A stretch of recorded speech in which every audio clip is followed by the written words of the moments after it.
السلام علیکم ورحمۃ اللہ وبرکاتہ۔ اللہ سبحانہ و تعالی ہم سب کو ہمیشہ اپنی رحمتوں کے سائے میں رکھے اور آپ تمام احباب کی مشکلات آسان فرمائے اور اپنا محتاج بنائے، غیر اللہ کی محتاجی سے بچائے، آمین۔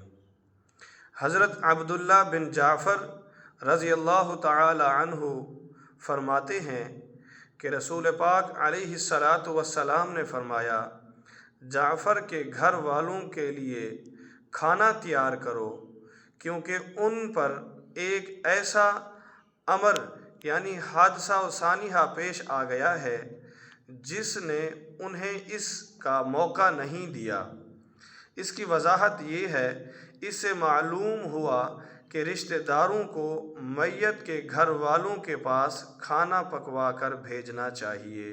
اللہ رب العزت اس حدیث پر ہم سب کو عمل کرنے کی توفیق عطا فرمائے، آمین یا رب العالمین۔